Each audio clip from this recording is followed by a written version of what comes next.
அனைவருக்கும் வணக்கம். நேற்று செய்தி சேனல்கள் எல்லாம் ஒரே பிரேக்கிங் நியூஸ் என்னன்னா, விஜயின் மனைவி விவாகரத்து கேட்டு வழக்கு கொடுத்திருக்கிறார்.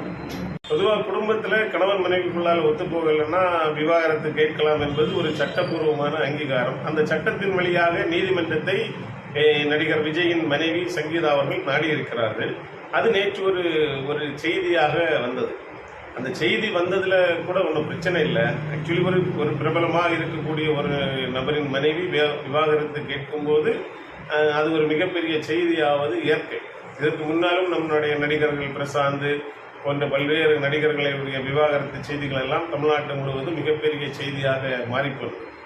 அதில் என்ன இருக்குன்னா, இப்போ இந்த செய்தி வந்ததோடனே இதுக்கும் திமுக தான் ஏதோ சரி செய்கிறது அப்படின்னு. உண்மையில விஜய் தன்னுடைய மனைவியுடன் சரியாக குடும்பம் நடத்த முடியாமலும் மற்றவர்களுடன் ஒரு தப்பான உறவில் இருந்ததாக சொல்லிதான் மனைவி என்ன செய்திருக்கிறார், விவாகரத்து கேட்டிருக்கிறார். இதுக்கும் திமுகவுக்கும் ஏதாவது சம்பந்தம் உண்டா? ஆனால் இந்த தற்குறிகள் நேற்று ஃபுல்லாக கமாண்டு அதில் போடுறது, கமாண்ட் எல்லாத்துலையும் பார்த்தா இதுவும் திமுகவுக்கு சரி. என்னடா உன் குடும்பத்தை ஒழுங்காக நடத்த முடியல, அதுக்கு நாங்கள் என்னடா பண்ண முடியும் அப்படின்னு தானே நம்மளால கேட்க முடியும். ஆனால் இந்த தற்கொலைகளுக்கு நோக்கமே என்னன்னா, ஆக்சுவலி உண்மையில ஒரு விஜய் என்பவர் ஒரு RSS இயக்கத்தின் ஒரு செல்ல பிள்ளையாக வலம் வந்து கொண்டிருக்கிறார். ஆக்சுவலி 2014 எப்ப விஜய் மோடியை சந்திச்சு திட்டமிட்டார்களோ அதுல இருந்தே நம்ம பார்த்தா சரியா தெரியும். ஆக்சுவலி 2014 நாடாளுமன்ற தேர்தலின் போது கோவையில மோடியும் விஜயும் தனியாக சந்தித்து பேசுகிறார்கள். அதோட அவர்களுடைய சந்திப்பு முடிந்தது. விஜய் அரசியலுக்கு வரவும் இல்லை, அதன் பிறகு மோடியோ இவர்கள் யாரும் சந்திக்கவில்லை. ஆனால் 2026 இந்த காலகட்டத்தில் மீண்டும் விஜய் அரசியலுக்கு வருகிறார் என்றால் அதை சிந்தித்து பார்க்க வேண்டும். அதாவது ஒரு இயக்கம் இருக்கிறது என்றால் அந்த இயக்கத்தின் ஜெராக்ஸ், அதாவது அந்த இயக்கத்தை போல ஒரு ஜெராக்ஸ், அந்த இயக்கத்தின் கொள்கைகளை பேச வேண்டும், ஆனால் அந்த இயக்கத்திற்கு எதிராக பேச வேண்டும். அப்படி ஒரு இதை இறக்கி விட்டிருப்பதுதான் விஜய். அதாவது திமுக பேசுகின்ற கொள்கைகள் பாதி கொள்கைகளை பேச வேண்டும், அதே நேரம் திமுகவை எதிர்க்க வேண்டும்.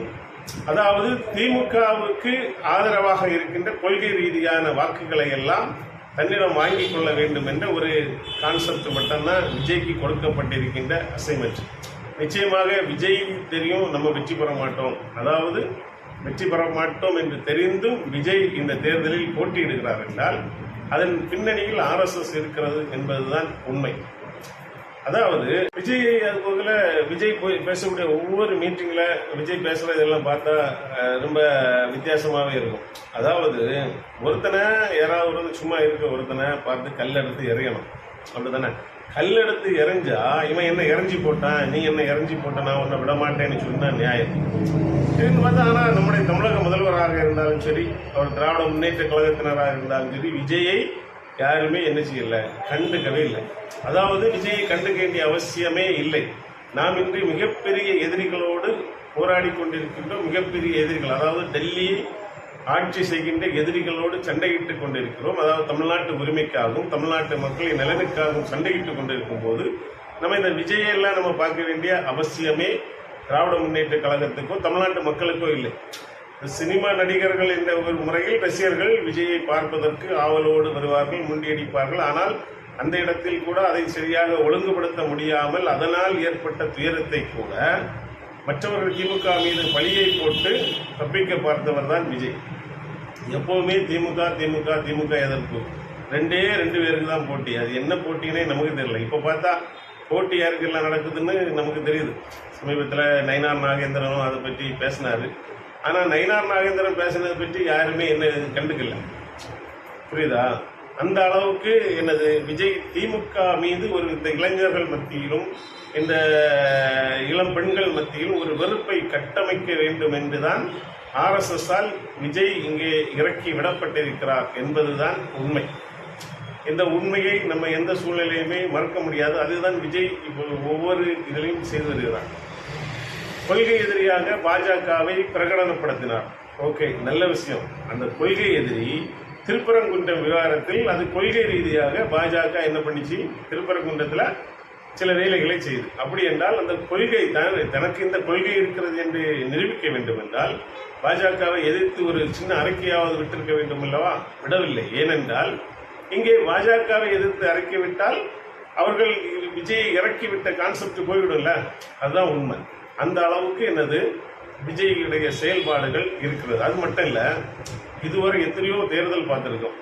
எந்த தேர்தலுக்கு முன்னாவது ஒரு கட்சி துவங்கி பதிவு செய்தவுடன் அது ஒரு 2-3 மாதத்திற்கு முன்னால் எந்த கட்சிக்காவது உங்களுடைய சின்னம் இதுதான் என்று தேர்தல் ஆணையம் கொடுத்த வரலாறு இருக்கிறதா என்பதை நீங்கள் சிந்தித்து பாருங்கள். ஆனால் விஜய்க்கு தேர்தல் இன்னும் அறிவிக்கவில்லை. அதுக்கு முன்னால் ஒரு மாதத்துக்கு முன்னரே விஜயுடைய கட்சிக்கு இன்ன சின்னம் என்று ஒதுக்கிவிட்டார்கள். தேர்தலில் இதுவரை போட்டியிடாத ஒரு கட்சிக்கு ஒரு சின்னத்தை முன்கூட்டியே ஒதுக்கி இருக்கிறார்கள் என்றால் அது விஜயின் கட்சி என்பதை நாம் சிந்தித்து பார்க்கிறோம். தேர்தல் ஆணையத்தின் செயல்பாடுகள் எவ்வாறு இருக்கிறது என்பது தமிழ்நாட்டு மக்கள் மட்டுமல்ல, இந்திய மக்களுக்கே தெரியும். இது யாருடைய கைப்பாவையாக சில நேரங்களில் செயல்படுகிறது என்பதையும் அனைவருக்கும் தெரியும். எனவே இதை நான் உங்கள் விருப்பத்துக்கு விட்டுக் கொடுக்கிறேன். எனவே இந்த உண்மைகளை மக்கள் தெளிவாக புரிந்து கொள்ள வேண்டும் என்பதுதான் நம்முடைய வேண்டுகோள். நன்றி.